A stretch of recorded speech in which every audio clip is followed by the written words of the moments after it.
جب وہ لوگوں کے چہروں پر مسکراہٹ دیکھتی تو بہت خوش ہوتی۔ اسے لگتا تھا کہ وہ بہت ہی بڑا کام کر رہی ہے، اور وہ واقعی بہت بڑا کام کر رہی تھی۔ دیکھتے دیکھتے ریحام کی امی کی کچھ دوستوں نے کچھ چیزیں بھجوا دی کہ ہمارے گھر میں رکھنے کی جگہ نہیں، انہیں بھی لوگوں کو دے دو۔ ریحام انہیں تحفتاً کچھ اور بھجوا دیتی تھی۔ جو بھی اپنی چیزیں بھجواتا ریحام اس کو دھلوا کر استری کرتی، سفید پیپر میں پیک کر کے رکھ دیتی۔ خریدنے والی کو بھی پتہ ہوتا تھا کہ یہ استعمال شدہ ہے، لیکن ان کے دل کی تسلی ہو جاتی تھی کہ اتنے خوبصورت طریقے سے ہمارے لیے رکھی گئی ہے۔ عید قریب قریب تھی۔ ریحام کو امریکہ والی خالہ نے کچھ پیسے بھیجے تھے۔ ریحام نے بہت سارے نئے سردیوں کے کپڑے بھی دکان میں رکھ دیے۔ اب ایک حصہ استعمال شدہ کا بن گیا اور ایک حصہ نئے کپڑوں کا بن گیا۔ اس طرح لوگوں کے لیے آسانی ہو جاتی۔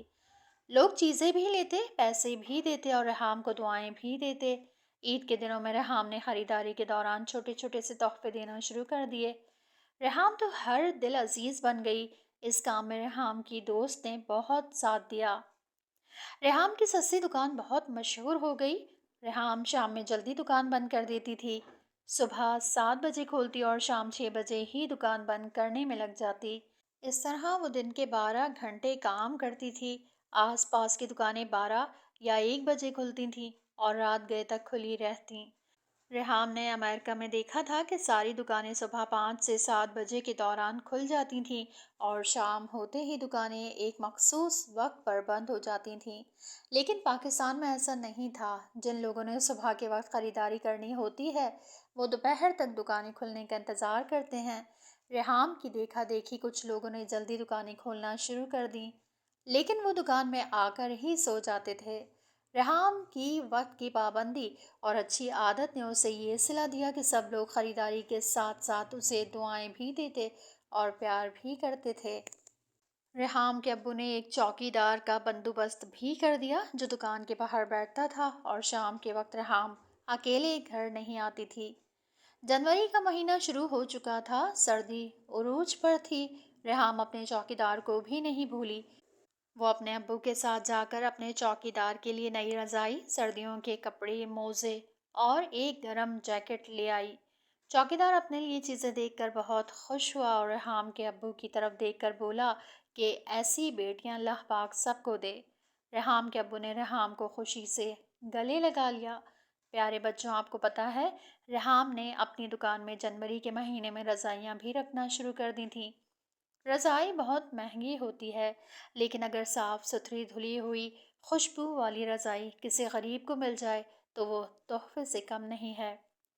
ریحام نے اپنی دکان میں ہر وہ چیز رکھی جو وہ سمجھتی تھی روزمرہ کے استعمال کے قابل ہے یا روزمرہ کی ضروریات میں شامل ہوتی ہے۔ اب گھر والے، بہن بھائی سب ریحام کی عزت بھی کرتے تھے اور دگنا پیار بھی، کیونکہ وہ سارا دن محنت بھی کرتی اور سستی سستی چیزیں ڈھونڈ ڈھونڈ کر غریبوں کے لیے رکھتی اور جان بوجھ کر کم قیمت رکھتی۔ 2 ماہ میں اس نے وہ عزت اور پیار کما لیا جو لوگ سالوں میں بھی نہیں کما سکتے۔ چاہے غریب ہو یا امیر، خودداری سب میں ہوتی ہے۔ کچھ لوگ اپنی سفید پوشی کا بھرم رکھتے ہیں، وہ سستی مگر اچھی چیز خریدنا چاہتے ہیں۔ اس طرح ان کے بچوں کے سامنے ان کا بھرم بھی رہ جاتا ہے۔ ہمارے بہت سارے نئے کھلونے جنہیں ہم پرانا سمجھ کر پھینک دیتے ہیں وہ کسی کے لیے نئے ہوتے ہیں اگر پیک ہو کر انہیں ملیں، اور اگر انہیں یہ پتہ چلے کہ امی دکان سے لے کر آئی ہیں تو پھر وہ نئے ہی ہوئے۔ امی بھی خوش، کیونکہ بہت اچھا کھلونا 50 یا 100 روپے میں نہیں ملتا، لیکن ریحام یہ راز جان چکی تھی، اسی لیے اس نے سستی دکان بنائی تھی، اور اس کی یہ سستی دکان دن دگنی رات چوگنی ترقی کر رہی تھی، کیونکہ اس کی نیت بہت صاف تھی اور اس کے اندر غریبوں کی مدد کرنے کا سچا جذبہ تھا۔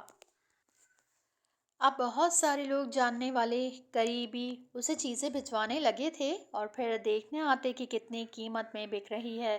وہ بھی طریقہ سلیقہ دیکھ کر حیران ہوئے بغیر نہیں رہتے تھے۔ نیک اور صاف دل لوگ ہمیشہ ترقی کرتے ہیں اور اپنی راہ خود متعین کرتے ہیں۔ تو بچوں، یہ کہانی یہاں ختم ہوئی، اور آپ نے کامنٹس میں ہمیں ضرور بتانا ہے کہ آپ کو یہ کہانی کیسی لگی، اور لائک اور سبسکرائب ضرور کرنا ہے چینل کو، ٹھیک ہے؟ اللہ حافظ۔